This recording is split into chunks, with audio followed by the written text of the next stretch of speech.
A brother reached out to me asking me if I can help him get a T-ROC, and not just a T-ROC, but a T-ROC R-line because it is young and mature. Ladies and gentlemen, join me in the search of this T-ROC R-line, and most importantly, don't forget to subscribe to my channel, like this video so that YouTube can promote it, and share this video wherever you can possibly share a video.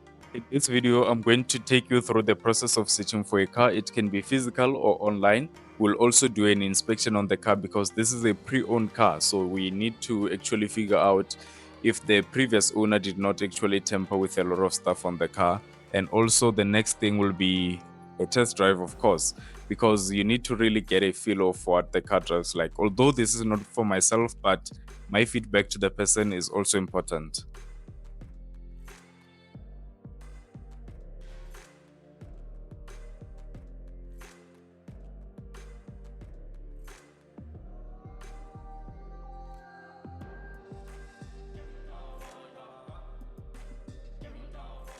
So the first thing that I had to do was to search for the car on AutoTrader and Cars.co.za because those are the two most reliable sites that I use, and there's many other sites that you can also try, like Change Cars. I'll leave a couple of links on the description below so that if you wish to buy a car, you can simply go there and search for a car that you wish to buy. Now, the T-ROC is available in two trims, but the person specifically wanted the 4MOTION R-line.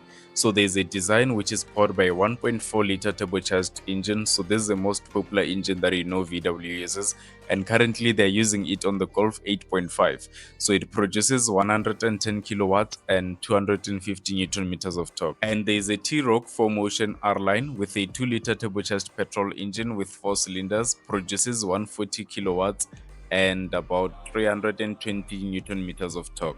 Now, the brother specifically wanted the R-line 4MOTION, and not because of performance, but simply because of the aesthetics as well as the features that you get in the car. So the first thing that you must decide on before you even start searching for the car is the budget. So in this instance, the budget was actually something not more than 600,000, and I was playing around 500,000. I found this one being sold at a dealership in Pretoria, Auto Investment, Pretoria North Branch. So it is actually not far from where I am. So I decided to just go and see the car in person, get a test drive, inspect the car, and do everything that you need to do before you buy a pre-owned car. So at the beginning of this video, I said this is a young and mature car. So that is how the person describes it. And that simply means they do not want to find themselves driving a Polo TSI or a Polo GTI because it gives vibes of a young person. But at the same time, they don't want to find themselves driving a Tiguan. So this puts them somewhere in the middle. So it looks like a car that is for a young person, but at the same time, it shows you that you've got some level of maturity. So this is the top of the range T-ROC, and you get all the bells and whistles. All the features that you can think of, you get in this car. So the most outstanding features in this car is the two-tone, the sunroof, IQ lights, as well as leather seats. But most importantly, the aesthetics that you see on the outside. So the first thing I had to do was to check if the mileage is corresponding with the one that was put online, and yes it was, and the car was fully serviced. So the book that you're seeing on the seat right now is very important. You simply have to go through it, and if there is no invoices or the service book in there, you can simply take the VIN number and go to VW. They will actually get you the number of services that the car has underwent. Whenever I'm dealing with a pre-owned car, I always ask myself, how did the car get to the dealership? Was it a trade-in? Did the dealership buy it from somewhere? Or was this supplied by the bank from bank repossessed cars? And in this instance, this car was repossessed from the first owner. Well, I do not think this can help you in any way, but the most important thing is to be informed about the car that you are purchasing. So this T-ROC is still in a fairly good condition. There's not any issues with it, and I've actually inspected the interior and the exterior. There's only one thing that I could pick up in the exterior, but it's a minor thing, although it could actually tell you a lot about the previous owner and if whether they knew what they were doing or not. But it is a minor thing. I'll actually get to show you as we go forth with the video. But as for the interior, everything is still fine. Although it may not look like that of a brand new T-ROC, but it is still fine.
So the minor issue that I was referring to earlier is these scratched rims, as we've already seen on the latter clips. This can only mean one thing: the car was driven by a woman and a woman was still learning how to drive.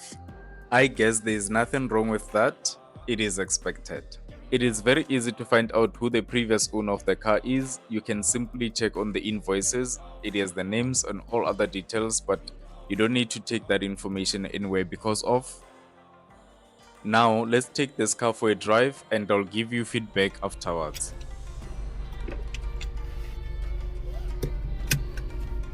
So you said you don't have a trade-in, right? The person whom I'm doing this for does not have a trade-in. Oh, okay. Yeah.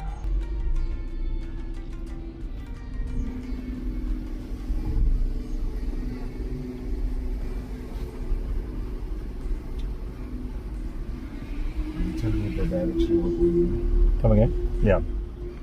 Just drive off there.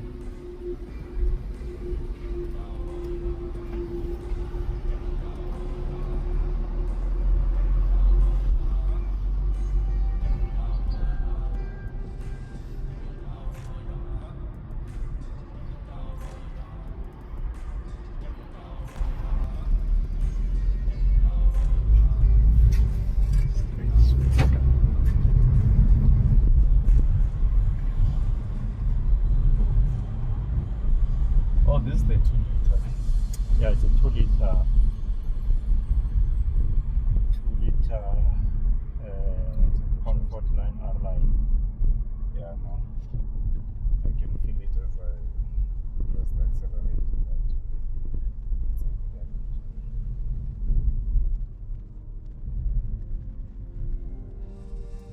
Is the navigation, or you don't need to connect anything to do the thing? No, you don't. But you can, like, maybe if you need to set the address where you wanna drive to, you can still do that.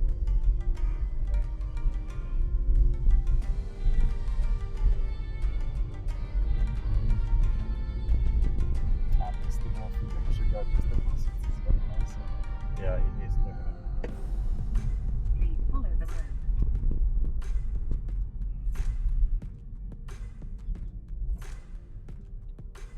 Please make a U-turn now and continue to follow them from your street. Ready?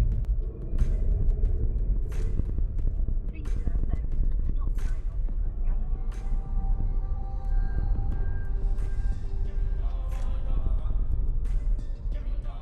Now turn left.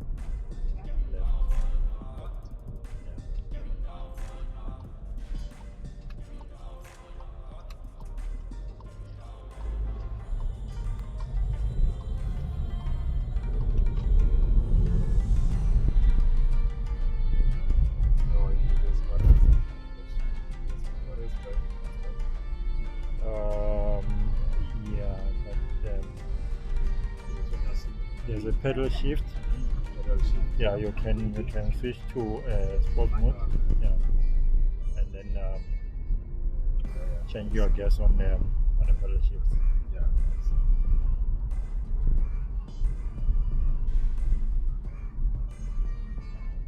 Now turn left onto Longfang Street.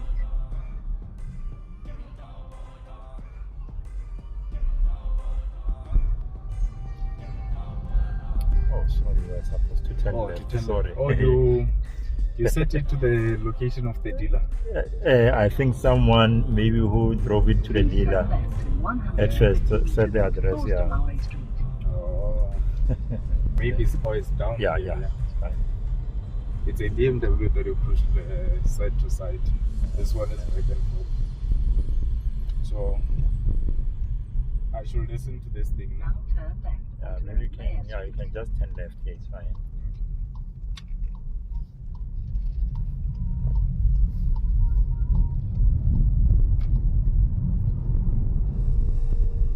Please turn left at the end of the road onto Themba Street.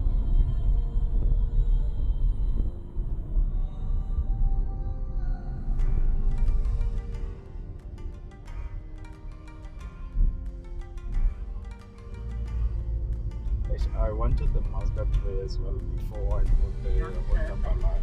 Themba Street. Okay. Okay. Yeah. But now if I come across one that is reasonable price, then I will just trade in the thing. Okay, alright. The Honda for that one.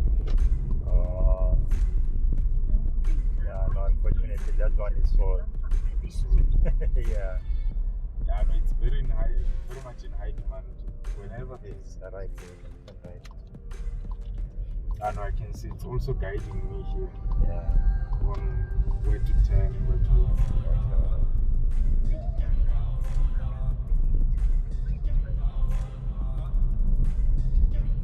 So if you maybe come across one as well, just let me know. Mazda 3. Yeah, the Mazda 2. Okay. It doesn't matter whether it's the dynamic, for as long as it's a Mazda 3. Yeah. It's fine. Okay, alright, no problem.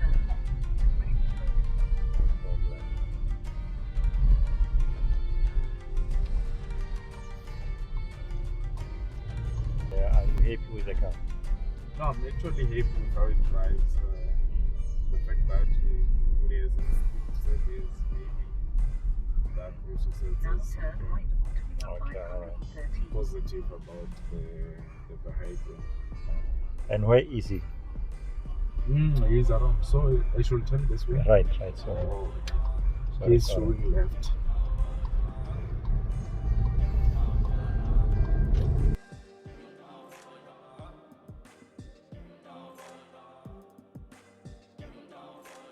Yo guys, let me tell you the truth. This 2-liter engine drives so well. It is actually something very much awesome.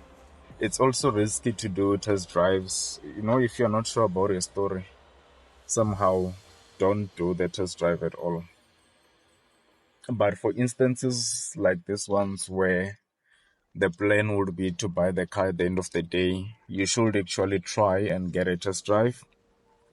And just be sure about your skills as well, driving skills, that you're not gonna drive it harsh and, just gonna drive it reasonably. So it's quite a nice car.